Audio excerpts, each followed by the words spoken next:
आप देख रहे हैं केबीजे न्यूज। नमस्कार, केबीजे इंडिया न्यूज में आपका स्वागत है। मैं मनीषा। सबसे पहले रुक करेंगे इस वक्त की बड़ी खबर की ओर। लूट का खौफ दिखाकर सिपाहियों ने वसूले लाखों रुपए, 2 कांस्टेबल गिरफ्तार, पुलिस महकमे में मचा हड़कंप। आपको बता दें, एक बार फिर यूपी पुलिस द्वारा खाकी को शर्मसार करने का मामला सामने आया है। इस बार मामला यूपी के अलीगढ़ के थाना सासनी गेट का है, जहां एक व्यक्ति से जबरन रुपए वसूली के मामले में कोतवाली के 2 सिपाहियों के खिलाफ केस दर्ज किया गया। दोनों सिपाही इस व्यक्ति से करीब 1 साल से अवैध रूप से डरा धमकाकर वसूली कर रहे थे।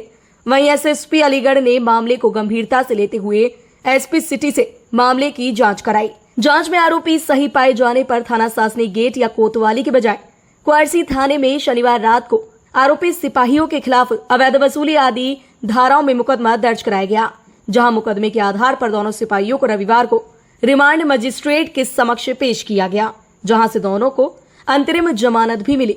अब 8 जुलाई को पेशी की तारीख तय की गई है।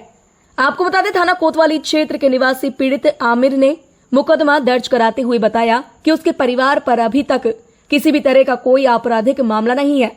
आमिर ने बताया कि पिछले साल सितंबर महीने में एक लूट हुई थी। इस मामले में आरोपियों ने उसके छोटे भाई साजिद का नाम पुलिस को बता दिया। इस पर थाना सासनी गेट के सिपाही शोएब आलम ने फोन कर उसे यह जानकारी दी। अगली रात फिर 2:30 बजे के आसपास सिपाही शोएब के साथ थाना पुलिस आई और उसके 2 अन्य भाइयों को पकड़ कर ले गई। आरोप है कि उन्हें अगले दिन 1 लाख रुपए की रिश्वत लेकर छोड़ दिया गया। इसके बाद साजिद के साले को सहसवान से पकड़ लाए, उसे भी 1 लाख रुपए की रिश्वत लेकर छोड़ा गया। वहीं पीड़ित आमिर ने आरोप लगाया कि शोएब व उसके साथी सिपाही वीरेश ने अलग अलग तरह से डरा धमकाकर लाखों रुपए लिए। इतने रुपए लेने के बाद भी ब्लैकमेलिंग का ये सिलसिला जारी रहा। दोनों सिपाही कभी होटल से खाना मंगवाते तो कभी लाते तो कभी गाड़ी में पेट्रोल भरवाते। वहीं आमिर ने आरोप लगाते हुए बताया कि आरोपी सिपाही कभी टाइगर के नाम पर तो कभी सीओ के नाम पर तो कभी एडीजी के नाम पर रुपए मांगते। इन सब की वजह से उसका परिवार आत्महत्या को मजबूर हो गया और घर में ताला लगाकर छिपता फिर रहा है।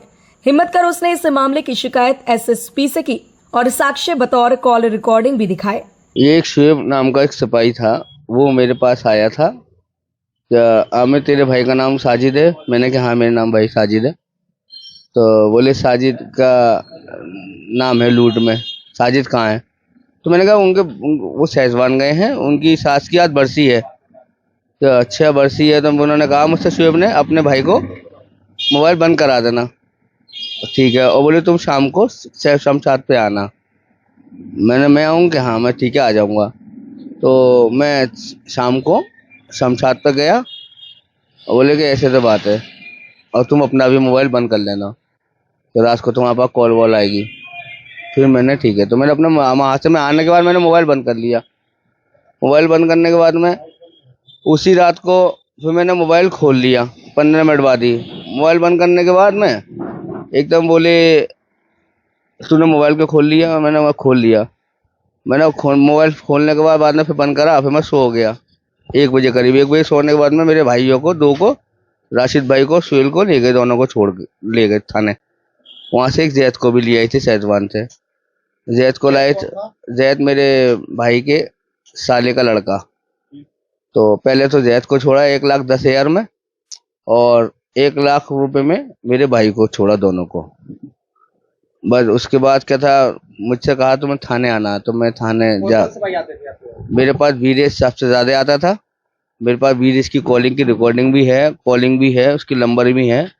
और कभी कभी ये मुझसे डेली मुझे 5 दिन पहले बुलाया उन्होंने थाने में, थाने जाता रहा। 5वें दिन उन्होंने मुझे भी बिठा लिया थाने में। तो 6ठे दिन मेरा चालान, 12 तारीख को मेरा चालान किया। वो मुझे तमंचे में रख रही थी। जब मैंने 30,000 रुपये दिया तो फिर मेरा 151 में चालान कर दिया। चालान करने के बाद फिर मैं डेली बुलाया, बोले हमारी मजबूरी थी, ये था वो था। मैं कोई बात नहीं है। जैसे थाने में चालान होने के बाद में एक मुंशी का नंबर है मेरे पास, वो मेरे हाथ में हकड़ी डाल रहे थे। तो मैंने कहा मेरे हाथ में हकड़ी मत डालना, मेरे यहाँ माल वाला आता है, मेरे यहाँ मार्केट में माल वाले जानने वाले हैं। तो वीरेश ने 5,000 रुपये की बात करी। तो फिर उन्होंने कहा नहीं 5,000 नहीं, तो हमने 10,000 हमारे हाथ में रिक्स है। तो वीरेश ने उसका व्हाट्सएप पे मेरे पास नंबर डाल दिया था, ये दीवान जी है, इनको 10,000 देना है। मैंने ठीक है, मैं 10,000 दे दूंगा। फिर मैं कचहरी से आया जमानत करा के, और मैंने शाम को नहा धो के रात को जाके आगरा रोड पे बैंक ऑफ बड़ौदा के आगे जाके उसको सिपाही को 10,000 रुपया दिया। उसने क्या करा, मेरे हाथ में अकड़ी नहीं डाली थी। फिर डेली फिर उन्होंने बनाने लगा, जाने लगे। फिर बाद में बोले आमिर तेरा भाई कहाँ है? फिर मैंने कहा सहसवान। बोले भाग गया वो। मैंने ऐसा नहीं हो सकता भाई, भागेगा क्यों? बाद में बोले एक काम करो, तो वीरेश से बात करो। शुएब भाई ने मुझसे बोला। फिर मैंने वीरेश भाई से बात की। मैंने वीरेश भाई को बोला नहीं वो मजाक कर रहा है शुएब, और तुम्हारा भाई पकड़ा गया है, तुम आके हमसे बात करो। हम गए, बात किया। बोले क्या क्या चाह रहे हो तुम बताओ। मैंने कहा क्या चाह रहे हैं, जो तुम चाहोगे वो होगा। तो बोले ठीक है, 1,00,000 रुपये इन्होंने मांगे थे, नहीं तो हम 20 नाखून निकाल देंगे, टांग में गोली भी मार सकते हैं। इन्होंने ये बात बोली। तो हमने ठीक है, हम घर गए। तो हमने जितने घर पे पैसे थे उनसे लिए, कुछ अपने मार्केटिंग में से माल वालों से लेके इनको 70,000 रुपये दिया। 1,00,000 नहीं दिया, 70,000 में। उसके बाद भी इन्होंने भाई को मारा। फिर बोले 2-3 दिन रखा थाने में। 17 तारीख को पकड़ा, 20 अक्टूबर को चालान किया। बोले आमिर मामला जो है हाई लेवल पे हो गया है।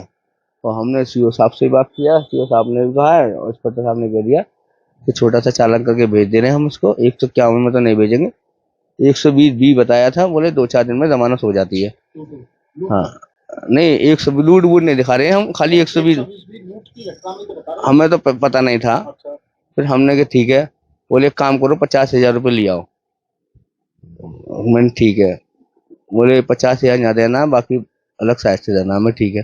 किस नाम से पैसा लिया उन्होंने? ये मैं करीब करीब दे चुका हूँ। पैसा तो मेरे पास से गया है करीब 7-8 लाख रुपया, लेकिन जो पैसा गया वो सीओ साहब के नाम से भी गया और इंस्पेक्टर साहब के नाम से भी गया था, और ये इन्होंने भी लिया था। फिर इनके वहाँ भाई मैंने 120 भी क्या होती है, बोले हाथ 2-4 दिन में जमानत हो जाती है। मैंने ठीक है। फिर 2-4 दिन में नहीं हुई। बाद में इन्होंने क्या करा, पैसा लिया, मैंने पैसा दिया।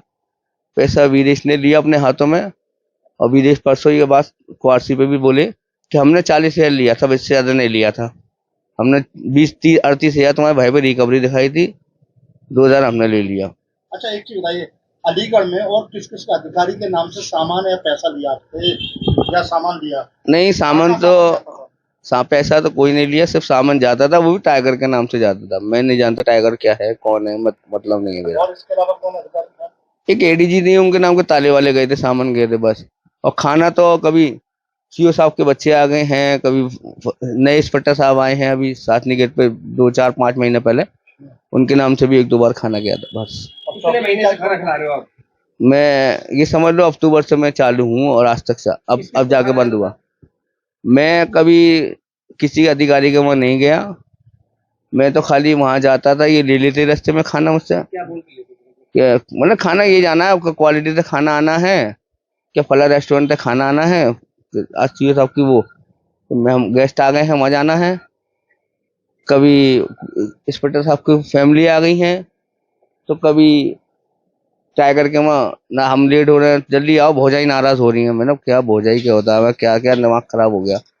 मैं चलिए ठीक है, आ रहा हूँ, वैसे रास्ते में ही हूँ। तो क्या चाहते हैं, किस तरह का होना चाहिए इस मामले में? मैं शिकायत आपने कैसे की, क्या आपके मन में आई जब इतने समय से आप? मैं बहुत अतिया गया था।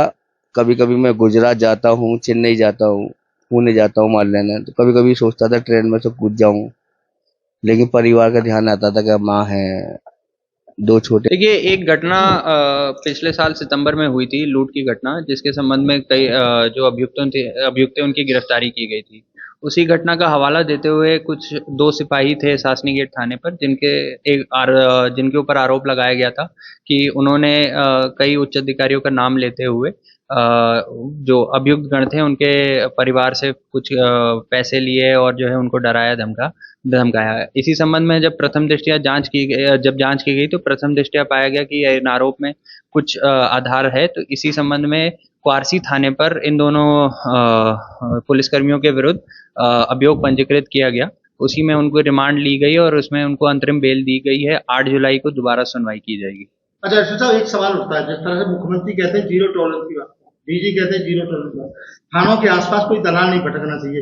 लेकिन इस पूरे प्रकरण में जो कई पीड़ित है उसके द्वारा कहा गया है कि मुझसे सीओ के नाम पे ही पैसे लिए गए। सानू नाम का एक व्यक्ति बताया जा रहा दलाल, उसके माध्यम से, जो वहां जीवनगढ़ की तरफ रहता है। क्या इस तरह के लोगों को भी आज पूरे मामले में चिन्हित करेंगे और सिपाही के खिलाफ क्या कार्रवाई हुई अब तक?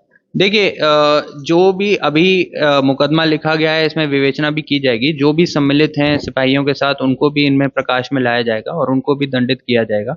बाकी हर तरह से थानों को और सभी पुलिसकर्मियों को निर्देश दिए गए हैं कि जो भी उच्च अधिकारीगण द्वारा निर्देश दिए गए हैं कि किसी भी तरह का कोई प्रभाव या दबाव किसी के अन्य व्यक्ति द्वारा थानों पर नहीं डाला जाना चाहिए, उसको भी अनुपालन करवाया जा रहा है। उसी क्रम में जब ये घटना संज्ञान में आई तभी हमने एक्शन भी लिया है।